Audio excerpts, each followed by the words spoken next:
Welcome to AP and DP, SEC, ACC, conference coverage.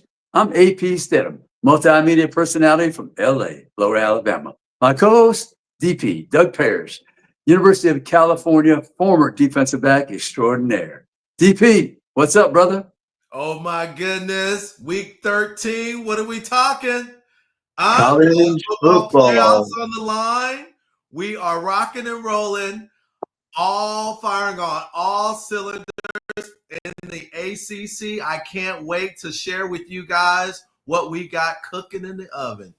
I hear you, man. The SEC is rocking and rolling every week. They have some fizzle and some sizzle, and some of them have both. Absolutely. So, Doug, we're going to get to it. 10 games on this side, Doug, SEC, 10 game. So we're going to start with Texas A&M, the Aggies, sitting at 8-2, 5-1 in the conference.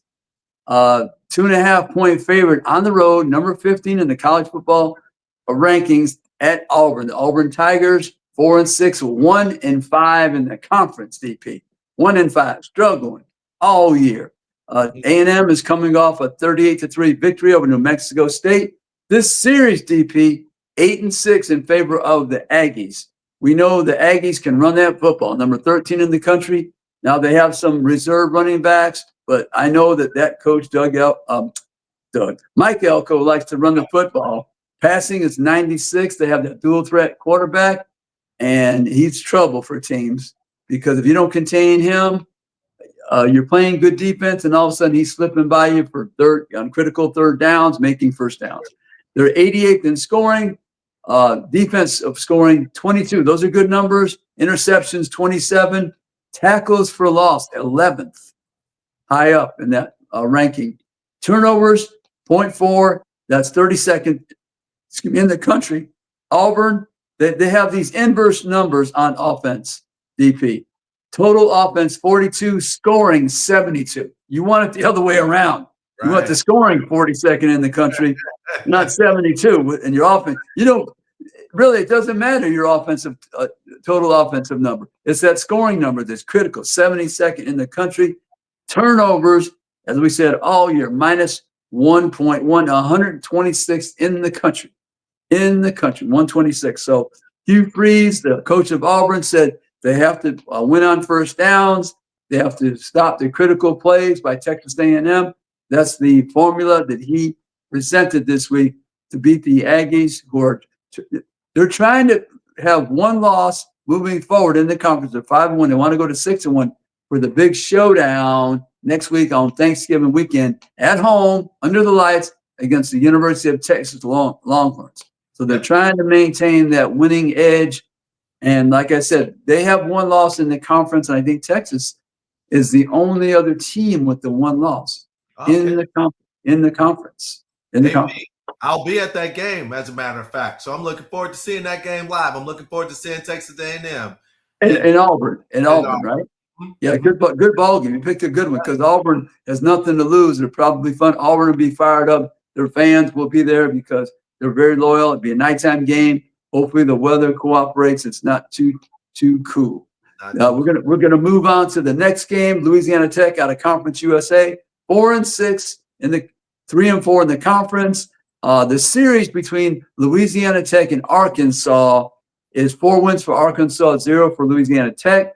Arkansas 5-5 in the conference, 3-4, 5-5 overall, 3-4 in the conference. They lost to Texas in Fayetteville 20-10. They're trying to get bowl eligible with that 6th game. I believe they will as a 22-point favorite on Saturday. Scoring for Louisiana Tech, 109. Defense, pretty good, 35th in the country, 111th in the turnovers, not good, minus 0.6. So Arkansas, they have these inverse numbers. Once again, total offense 11, scoring 45. You want it the other way around. Absolutely. Defensive numbers, they're 75th in scoring. They're 101 in the turnover category, minus 0.50. So those are the two games we have, Doug. Looking for Arkansas to become bowl eligible at home, 22-point favorite. That would be a total disaster if they lost that game. Total disaster. Absolutely, AP. thanks for kicking it over to the ACC. We got a couple of good games on tap for you this weekend. We got Boston College. They're playing against North Carolina. North Carolina is 6-4, and you have Boston College, who's 5-5. They're at 500. You know, I think UNC is going to come out, and it's going to be a close game. They're favored by just a narrow margin of about 3 or 4 points. 3-4 points. Yeah, but typically they've been winning. They've won the series 6-2 the last few games that they've played. Now, North Carolina is bowl eligible. As you know, these teams right now at this time of the year, AP, they really need to be like really playing their best football. And I think that if you can hit your stride at this time of the year, you have a huge advantage. Now, Wake Forest has gone from having a 4-game losing skid to chasing a 4th straight win coming down the stretch. You know, so they are actually looking pretty darn good right now. But they need one more win. Boston College, that is, needs one more win to become bowl eligible. And so this will be the 8th time, AP, the 8th time in 9 years that they have made it to a bowl game. Now, of course, you're looking at these matchups throughout the game. You got to look out for the running back, Omarion Hampton, versus BC run defense. So that's the matchup. The defense that's the matchup, right? Against Omarion Hampton. Now, Omarion Hampton, he was AP All-American coming into the game. Now he's surging into the final weeks of the schedule. He's like number 2 in the bowl subdivision and ranks like in rushing. He's got 142.2 yards per game. So he's getting some productivity, you know, by getting these 100-yard games, and it's really paying off for the for UNC. Now, DP, I just want to interrupt you for 1 second. That is a home game at North Carolina, you said? Is that a home game? That's at Boston College. Oh, it's at Boston College on the road. Okay. That makes a difference. Sure does. Makes a difference. Absolutely makes a big difference. And they had that quarterback change, right? Boston College. So BC got Grayson James, the FIU transfer that we talked about last week. Last week he came out and he performed. He was 18 of 32. He had 237 yards, AP. He ran for a 20-yard touchdown last week in a loss to SMU, with whom I'll talk about a little bit later. But, you know, the defensive end, Kamen Rucker, he's an amazing pass rusher. He's been doing a lot for that defense, and we'll see how they match up in this week's game this weekend. So the second game that I have is my alma mater, Cal Berkeley. They will host Stanford, the 127th big game. Like, wow.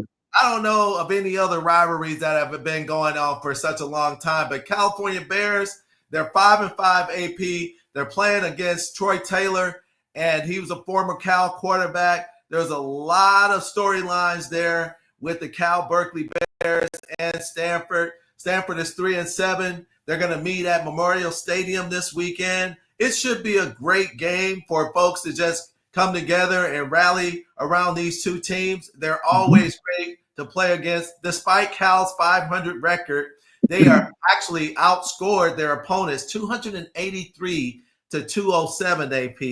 Now, with his 5 wins coming with an average of 20.6 points per game, and their 5 losses, AP, by a narrow margin of 3.4 to be exact. So it's not like they're getting blown out, right? No. So the ACC is going to be really, really tough this year, and then going and getting a trajectory of doing well in the next couple of years with the addition of Stanford and Cal.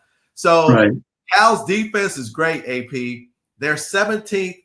They have 17 interceptions. They're like among the country's top in 15 categories on defense. So, you know, they're ranked 40th nationally in 19 of those categories, as well as the top defense in the country. And they're 7-1-2 in the turnover battle. So when they get a turnover, from Noah Williams, from Craig Woodson, from all of those defensive backs that are back there just lurking in the backfield because they have a good defensive line that's rushing the quarterback, and they have linebackers who can drop and cover underneath. So, AP, I'm going to have to say this, is that Stanford is going to have to control the ground game if they want to beat Fernando Mendoza and keep him off of the field. Because if they can control the ground game, then that keeps Cal's defense on the field, right, versus Cal's offense. So it should be a very interesting game. But I'm looking for Cal to actually come away with the win and get them a berth into a bowl game. Right. Okay. Yeah. So those are your two games. Yeah, that's the game. I don't know what the oldest rivalry was. I thought it was Minnesota, maybe Minnesota, Wisconsin, something of that nature. But 127, it's got to be in the top. It must be in the top 5. Must be. I don't know that. It's got to be in the top 5 all time. Yeah. Editions of that game. Okay. I hear you. So moving along, the SEC, we have Ole Miss, number 9, playing Florida in Gainesville. That series, interesting enough, 12-12, one tie. 12-12, one tie. So it's a very even series. Ole Miss had a bye. They're 8-2, 4-2 in the conference. Florida 5-5, 3-4 in the conference. Big double-digit victory over LSU. LSU's been disappointing. We'll discuss that in a moment. They beat LSU 27-16. Ole Miss on the road is a 10-point favorite. Now we know Ole Miss, they have some big numbers near the top 2 in passing in the country. Ole Miss, 2 in total offense, 4th in scoring. Defensively, they're 16th, scoring defense number 5, 1st in sacks, 1st in tackles for loss, 14th in the turnover category at .90. So they're playing complementary football. Yes. And an excellent team. They stumbled against Kentucky. I covered that game, lost 20-17 at home. Yep. But they beat Georgia a few weeks ago, 28-10. We have also Florida, 64th in scoring, 80th in scoring defense. Sacks are 25th. They're number 72 at -0.1 in turnovers. DJ Lagway, that quarterback, if he's healthy, they have a chance. They're playing in Gainesville. It's loud, it's boisterous.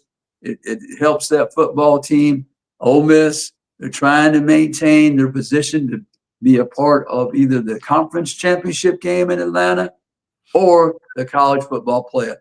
I know that Lane Kiffin discussed not playing in that championship game. He'd rather not make an appearance there and continue to win a couple more games to close out the season and be 10-2 and not get a third loss in that championship game and then be not certain about making the college football playoff. So anyway, moving on, Kentucky, 4-6, 1-6 in the conference.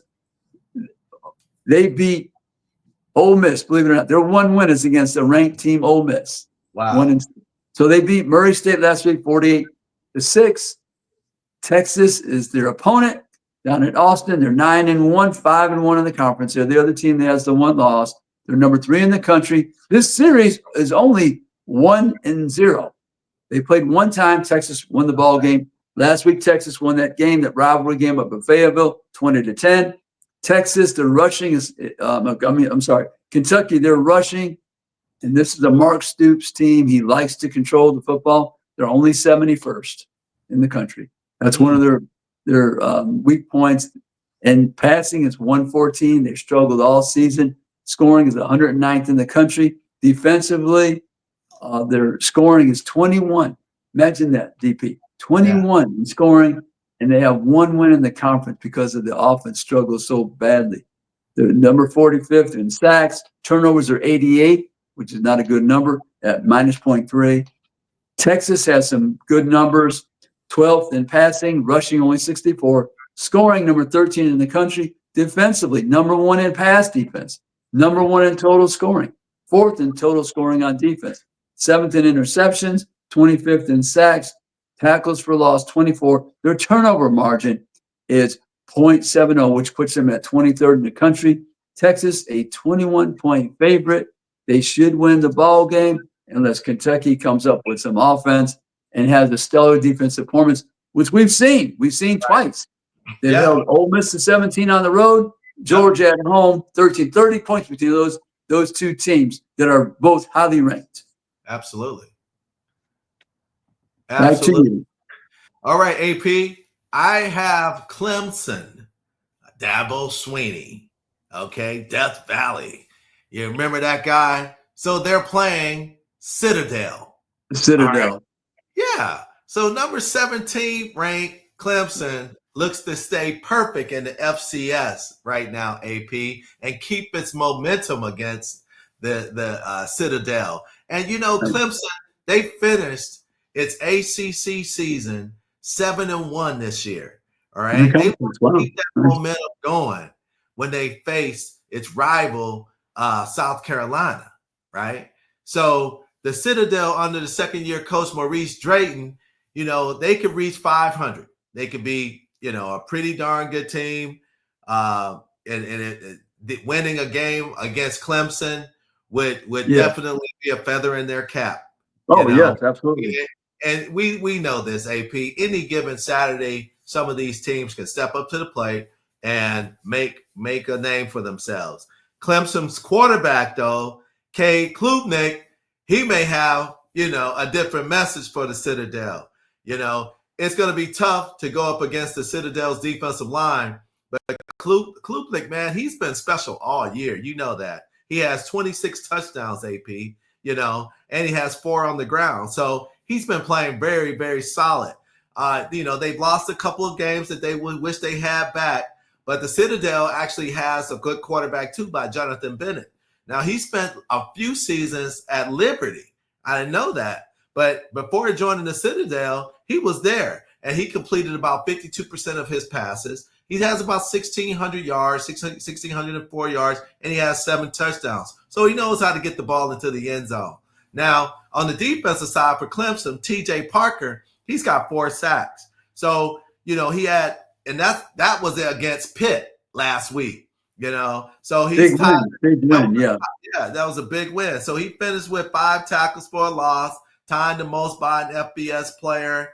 And so Parker was named ACC Defensive Player of the Week. So the momentum is going to be critical this time of year, as you know, AP. It is so critical. If Clemson wants to remain relevant, they must execute effectively, and Dabo Swinney needs to have his team locked and loaded, because if not, you could smell an upset coming from a mile away. And that will be, like what you say, the knockout for Clemson. But they are my dark horse going into the college football playoffs, AP, I must say. Clemson and Dabo Swinney. My second game, AP, is Duke versus Virginia. Now, Duke chases number 8 win, while Virginia Tech goes for bowl eligibility. So they need to win. Virginia Tech needs to win, and Duke is just trying to get their 8th win of the season. So they're going to have some challenges, though, because Duke can get their 8th win, which happened only once before in program history. Now, the key matchups for this game, AP, quite simple. The ground game against Duke's defense. The Hokies are ranked 4th in the ACC in rushing.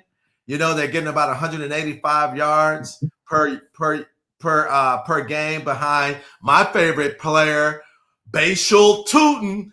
I like to say his name, Bashal Tootin. My goodness, he's averaging 105.7 yards and has 12 rushing touchdowns. The Blue Devils, I'm telling you, they have to be really, really good in terms of maintaining him. They're 13th in the ACC in run defense, and they allow just 10 rushing TDs to rank near the bottom of the league in that category. Other players to watch is Antoine Ryland. He ranks 2nd in the nation with 13 sacks, including a pair of 4 sack performances. So it's going to be a defensive rivalry between these two teams. But remember, Duke has quarterback Malik Murphy, Texas transfer, coming off of 245 yards, AP, of passing against NC State. And including 2 passing scores for and a rushing TD as well. AP, look for Virginia to win this game on the road is my prediction. You think Virginia Tech wins on the road? That would be pretty impressive because Duke's a good team. Malik Murphy, the dynamic quarterback. Yeah, that would be a great win for Virginia Tech. Make them bowl eligible, correct? Make them bowl eligible. Exactly. Okay. All right, we're going to go back to the SEC. We have UMass. DP, UMass is one of the 3 independent teams left. It's Connecticut, UMass, and Notre Dame. I believe that's only 3 in the FBS level. That's all. Okay. So this is their 3rd game against an SEC opponent. That is rare that you're non-conference. Well, not in a conference, but to schedule 3 games against SEC opponents. Their athletic director, he likes to go to the bank. The football coach, they relieved him of his duties. Coach Brown. So now they have Shane Montgomery, the offensive coordinator. He's the interim head coach from UMass. So the athletic director was happy with counting the money, but it didn't help his football team very much by scheduling 3 SEC teams. So they lost to Liberty in a close ball game, 35-34. They're 2-8 right now. It's an independent playing Georgia, number 10. Georgia's only a 42-point favorite. That's all. Only 42-point favorite. 8-2 in the conference. Georgia 6-2. 8-2 overall, 6-2 in the conference. They won against Tennessee. A dramatic come from behind victory, 31-17 in Athens last week. So UMass 116th in scoring, 111th in scoring defense. Georgia is 46th in scoring, which is very average. Their scoring defense is 15th.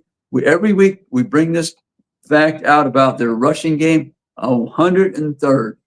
How that happened to Georgia with 4- and 5-star linemen, top running backs, you're 103rd.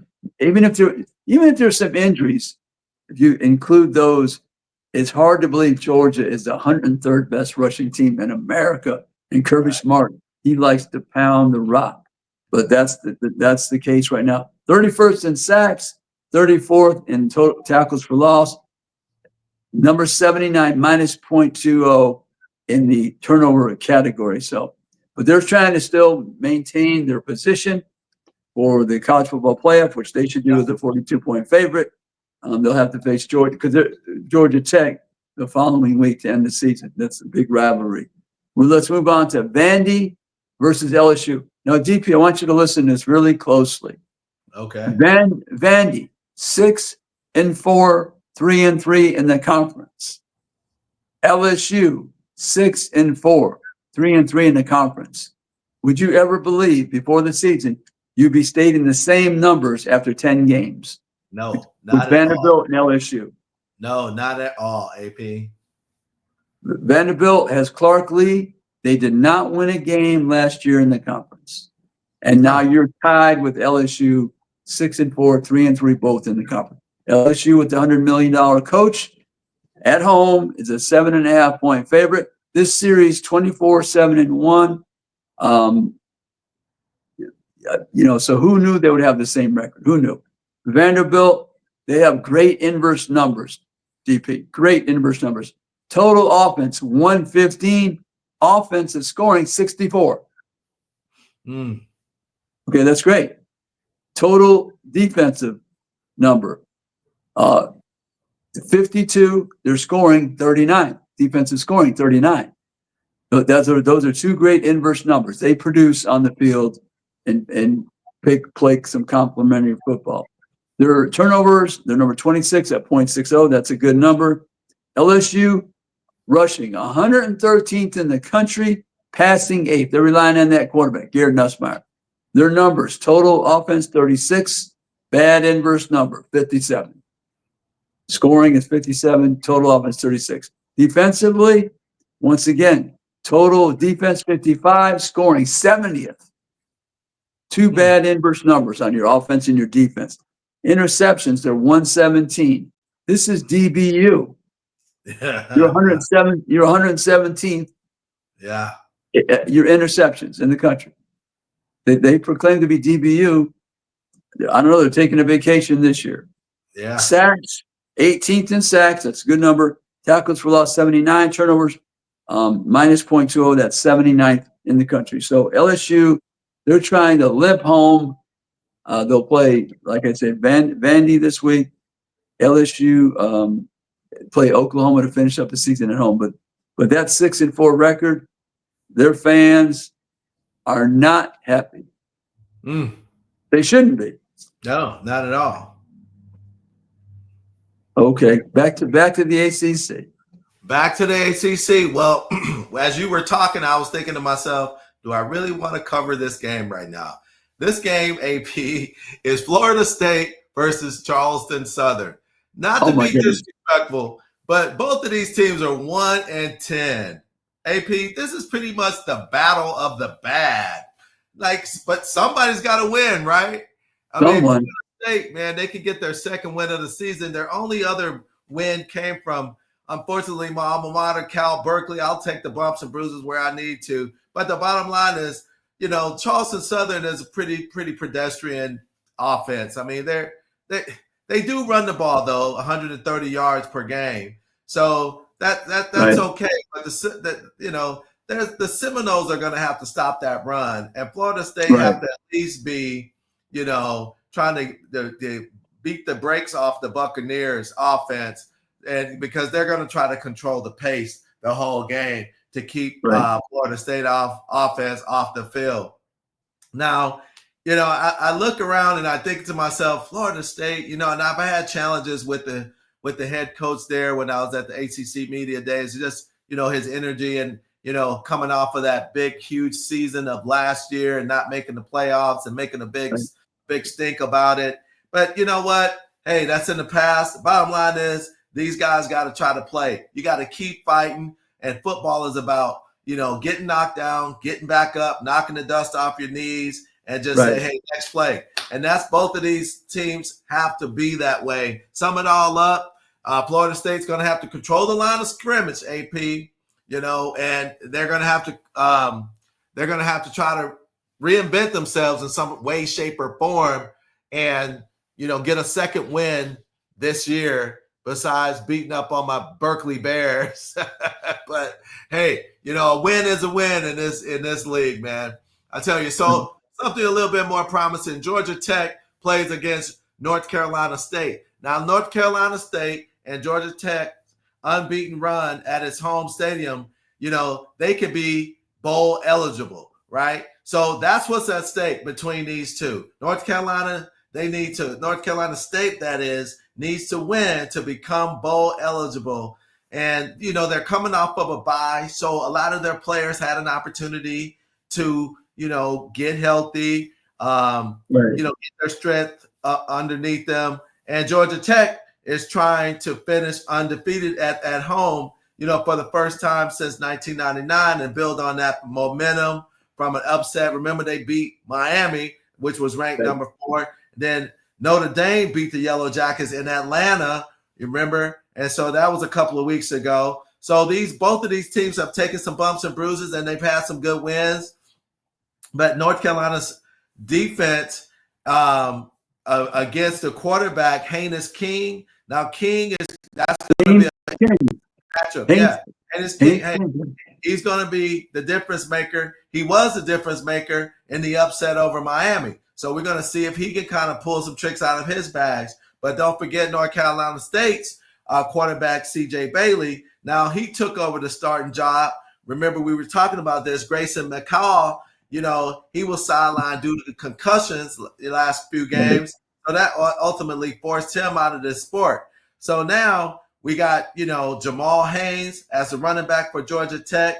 He leads the team with 681 yards rushing and 9 touchdowns, AP, and he led them to the victory over Miami. Now, I say that they have some good players that can step up and show out. They're going to have to do that this weekend so that people can see how effective and how good these teams are.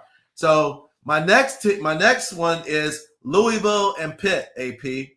Now, Pitt is 7-3, right? Louisville is 6-4. Pitt is 3-3 in the ACC. Pitt Louisville is 4-3. 4 and Now, 3. yeah, look, Pitt needs to step up because they're on the sliding slope right now, and they need to rebound from the meltdown that they had at Stanford, man. Pitt, and they host Louisville. They gotta bounce back, and they gotta try to stay into this ACC contention. And so, if they could do that, I think that they should be fine. Now, both teams seek to rebound, blowing late leads in games. AP. Now, when you blow late games leads, Right. that's a momentum. That's a deflator for the team. So Right. they must execute quickly. The Stanford Cardinals, they got to get out and the Louisville Cardinals.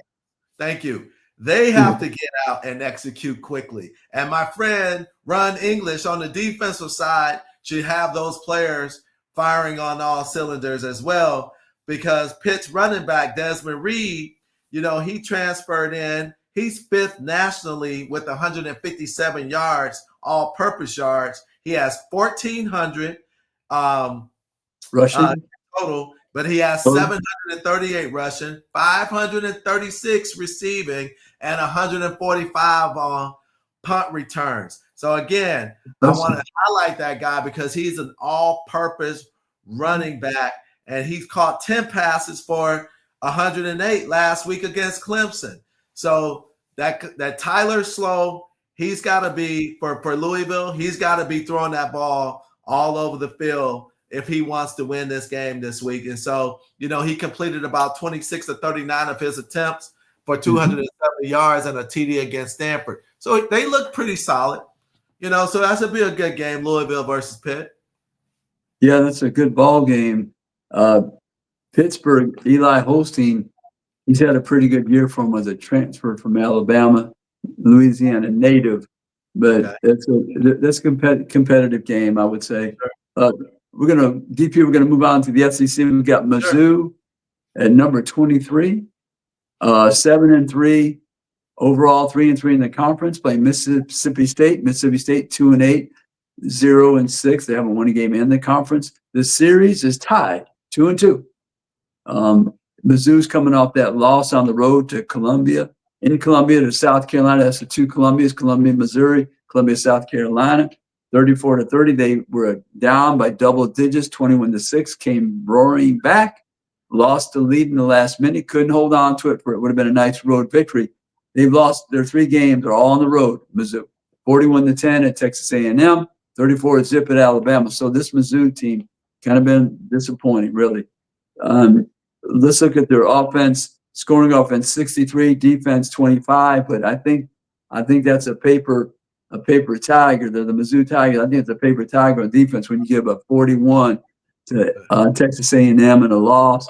You give up 34 to Alabama, and you give up the 34 to South Carolina. So I don't believe in their defense, even though the numbers tell me number 25 in scoring in the country.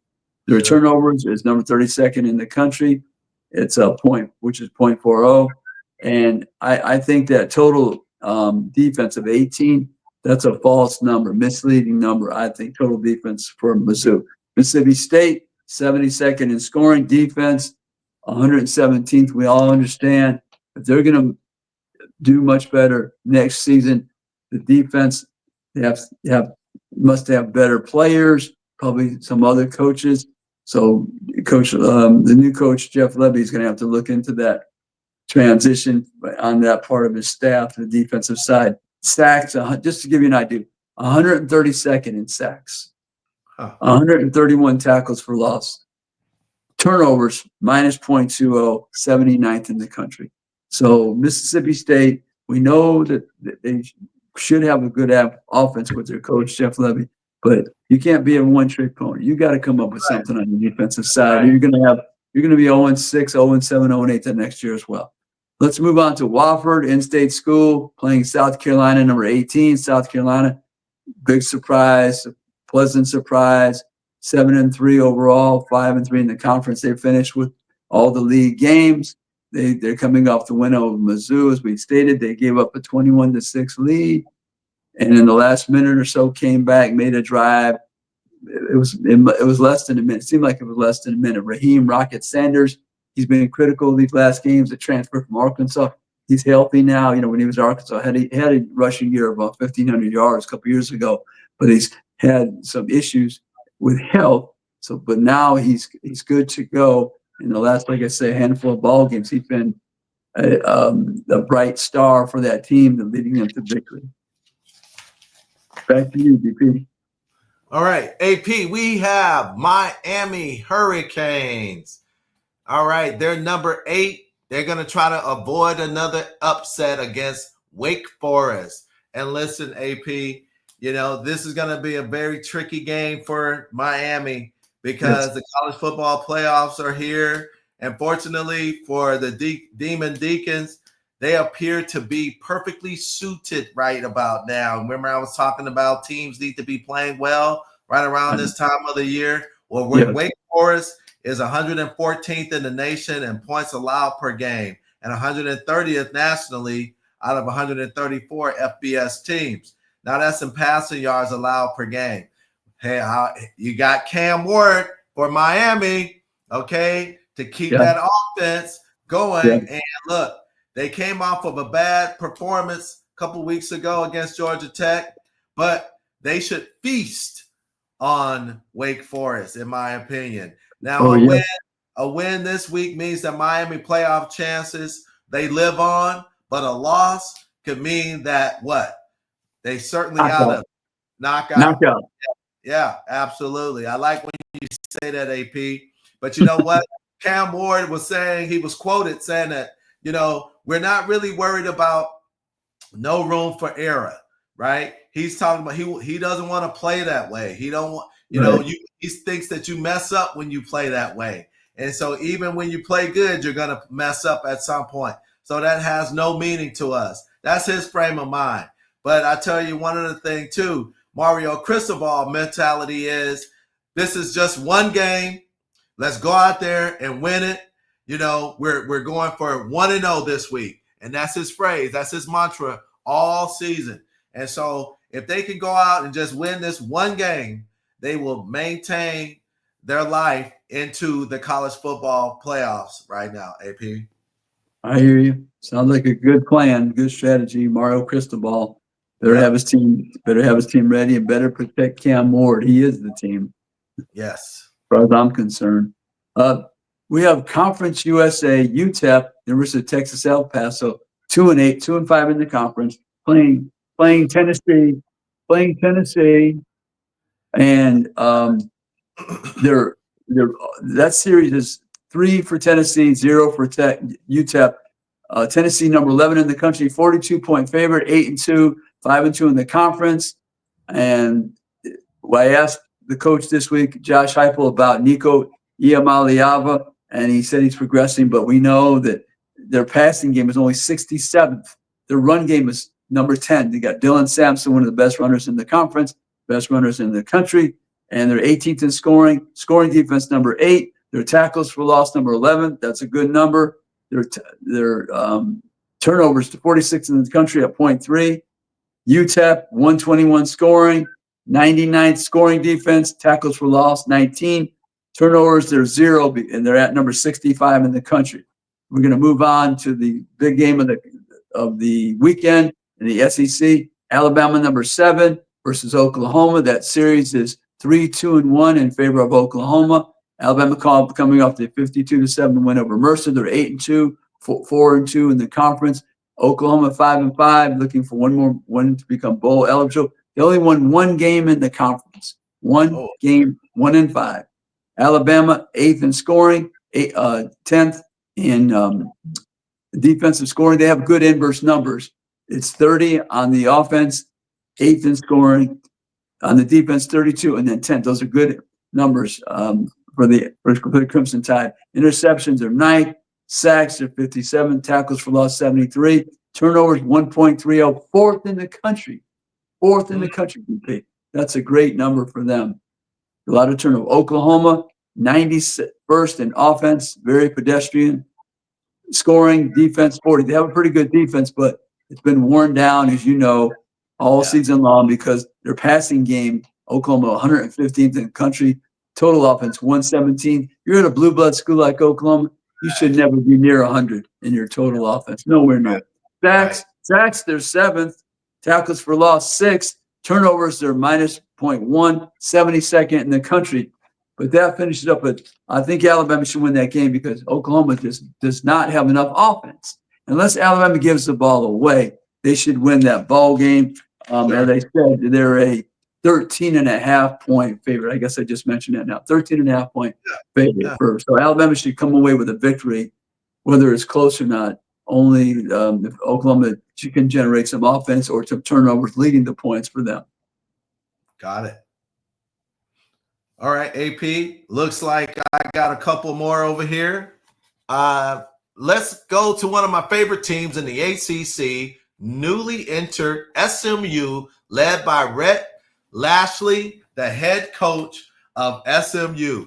Again, I flash back to the ACC media days, man.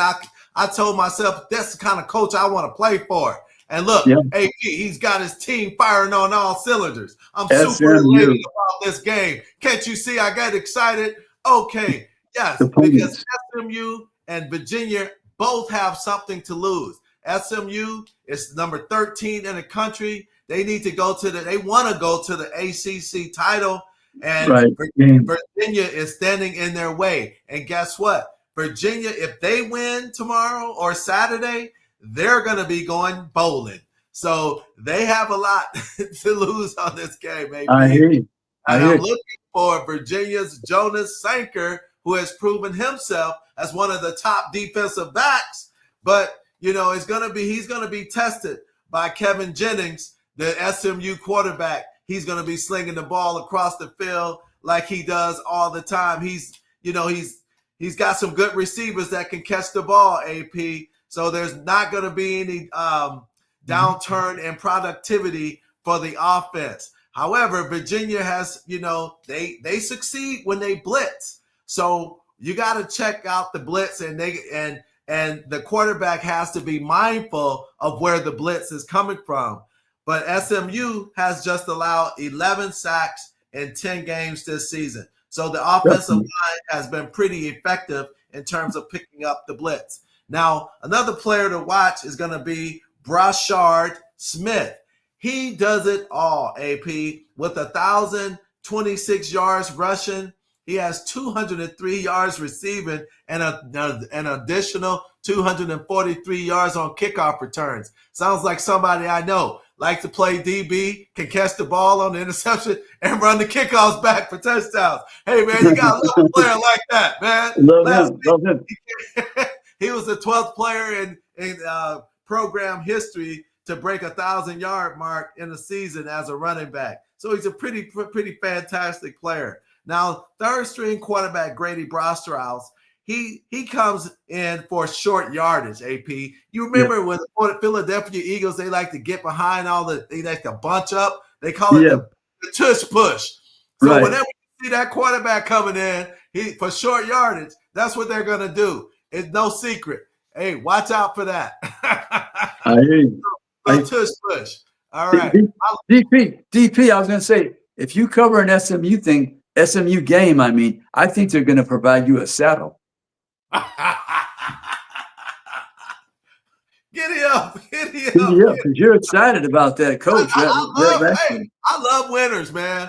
And I like it's infectious, and so it just rubs off on me, man. So, hey, it's the last game I have, AP, over here, and then we'll get into the college football playoffs. It's Syracuse versus UConn. Out of conference game for Syracuse, but Syracuse put it on Cal Berkeley last week. I was there covering that game. Oh man, it was definitely a game to watch because it was a chess match that I saw. Now Syracuse is 7-3, man, but that head coach has them firing on all cylinders. Now Syracuse, they went way across country to beat Cal Berkeley at home.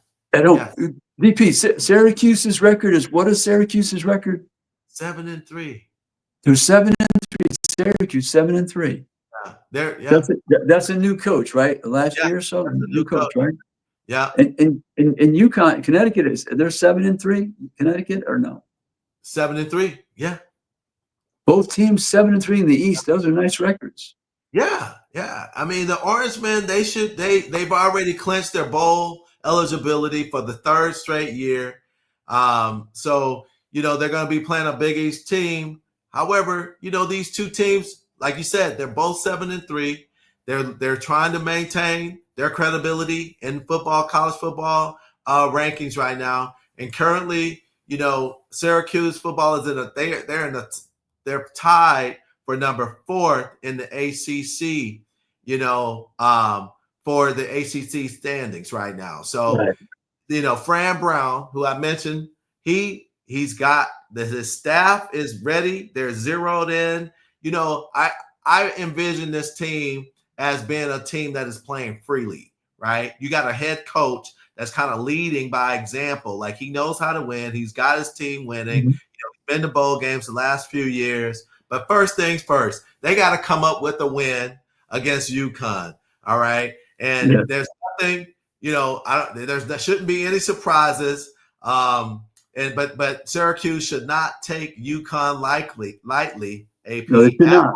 You cannot do that. Although it's a non-conference game, you cannot take them lightly.